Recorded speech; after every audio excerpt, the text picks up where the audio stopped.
class. You might remember us. We did a video for you on our sailboat when we were in Portugal, having travelled from England. I'm Sarah. Hello, I'm Trevor. And we're here just to give you a little bit more about our adventure and what travelling means to us. Okay, so I was born in Coventry and I went to school not far from where you are now, at Wykencroft School, and then I went to Caledon Castle, and it was quite a long time ago. But what I did, when I left school, I went into engineering. I became a toolmaker, so I learnt to work with tools and I learnt to make things. And then after a few years, I joined the Fire and Rescue Service.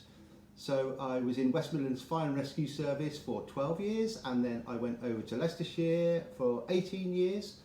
And I had a fantastic time. I learned to deal with lots of stressful situations, learned to deal with lots of different people, learned how to prioritise things properly. And that put me in a great position for when I finished work and we bought the boat and we decided to go travelling.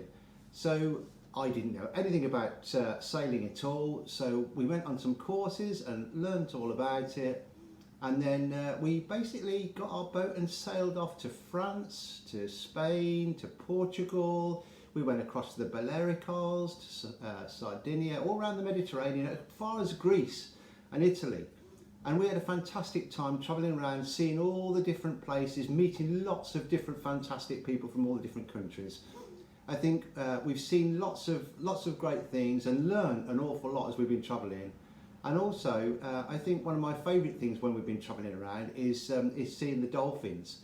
So whenever we're feeling a little bit anxious because the sea's got quite big or it's got a little bit windy and the waves have built, then the dolphins just come along and they always make you feel better. So that's fantastic. I think one of the sadder things maybe is seeing all the pollution or the plastic in the sea, and also we've seen some refugees coming over from Africa trying to travel in a little tiny dinghy. That was quite sad, but most of all it's been fantastic. We've learnt an awful lot, and yeah, I would strongly recommend anybody go travelling. It's a fantastic thing to do. So when I was at Caledon Castle, one of the things that we did, we used to do a school summer trip, and it was camping up in North Wales in the mountains, and it was fantastic because it gave you the chance to go and explore and go into all these fantastic places up in the mountains. And I think that's what made me think, well, it must be good to travel. You must be able to see and learn so many things. So yeah, I think that planted the seed that made me want to go and travel and explore more. Sarah, I grew up in Coventry as well. I went to Stoke Park for my senior school, and when I left school I went to work in a number of different places. I've worked in a post office, I've worked in different shops, I've worked in different restaurants, and then I found that I went to go and work in recruitment because I like people and I like being nosy and finding out all about them. And what made me travel is I am nosy. I'm interested in different places, different food, different people. You can see we're not on our boat right now. We're actually doing up our new boat so that we can go and do some bigger adventures and find out loads more different places and different cultures, and find out all about those different places around the world. For us to travel and travel well together, there are some different personality traits and values that you really need. You need to be able to work together, because Trevor and I have lived on a very small boat for a long time, all through lockdown. So you need to be able to work well together to make sure that all the jobs get done, and you need to be able to communicate and be able to talk to each other, not shout when you're tired and grumpy. Which is always my problem, because I get very grumpy, very tired if we've been sailing for 3 or 4 days, and you have to you need to be able to remind yourself why you're doing it, because you need to be able to get where you're going safely, but also not fall out with each other, because then it just becomes horrible and it's not very nice. So thinking before you speak, asking yourself the question, are they really grumpy or are they just tired? And just understanding that if I've got headphones on, Trevor knows that I'm a bit tired and I just need a little bit of privacy, and understanding that and making sure that you are respectful with other people's time and other people's space, really. Another value I think you need is curiosity. For me, I like to be interested in different places, different people, different food. What are people doing that's the same as me, and what are people doing that's different? How can I learn a new language? And I can now ask for chicken breasts in any supermarket almost all around Europe. But it's nice to try new things and try different things. And one of the things about meeting lots of different people, even though some people look a bit different and they sound very different and they eat different foods and they've got different customs, is that we're all very, very similar. Everybody's interested in their family, interested in their children, they're interested in their, in having a good time, but also working very hard to make sure that their families are safe and everybody's got the basic needs that they have. Another thing about curiosity is learning different things. So when we started to sail, Trevor said we didn't really know what we were doing.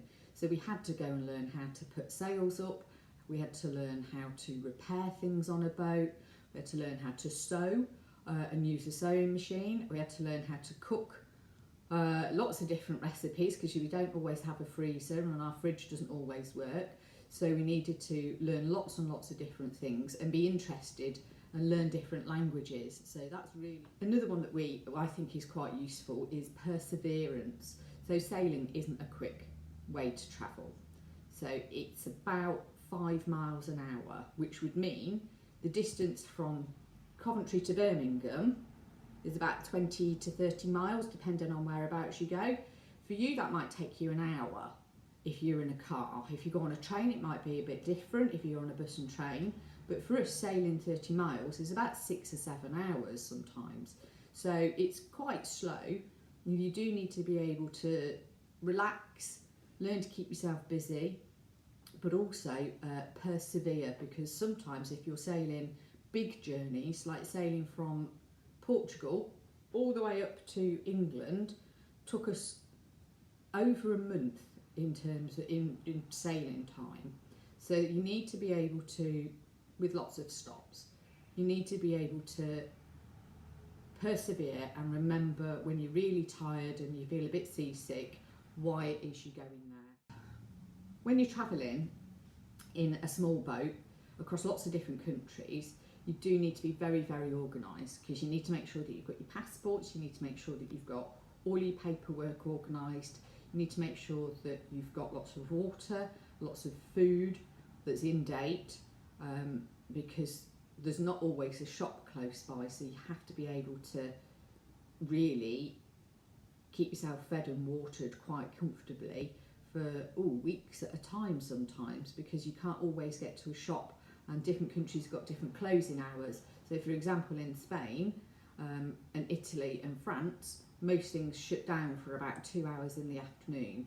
So if you get into somewhere and it's 1 o'clock, you won't always find a shop that's open until 4 or 5 o'clock.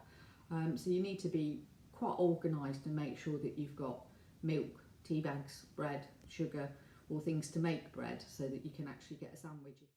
One of the really important things when you're sailing together, when you're travelling around, is communication. Not only with one another, but also in different languages. And one of the things that I learned at school, or maybe I should have paid a bit more attention, was learning how to speak French. I wasn't very good at it, and I didn't really try very hard with it, if I'm being truthful. But I really wish I had now, because I've tried to learn to speak French since then, and it's very, very hard as you get older. So when you're younger, you can learn, and that means you can talk to lots of different people in different places. One of the other things that you need to be able to do is to solve problems. When you're out in the sea, there's nobody around you that you can go to for help. You've got to sort it out yourself. So if anything goes wrong, or if you need to repair something, then you have to be able to do it yourself. And sometimes it's not possible. You have to come up with a new solution, a different way of doing something. So that's another thing that you need to be good at. As far as the weather goes and what's going on with climate, I think we've seen, as we've sailed around, even just around the Mediterranean, that things are very, very unpredictable. So the weather can be, you can have no wind at all for 1 hour, and then all of a sudden it gets very, very windy, and you've got winds of 30 miles an hour, and you're trying to make sure that you stay safe on your sailboat. Because that's the important thing. We're on a sailing boat, we're not on a motorboat. So we can sail, we can use the winds to take us wherever we want to go, which is fantastic. And that means that we're not burning any fuel or any diesel or creating any problems for the climate. And we've seen the effects of some of the climate change with all the jellyfish. There's so many jellyfish that we've seen, particularly around the Mediterranean. Now the jellyfish would normally be food for the turtles, but the turtles have been affected by overfishing.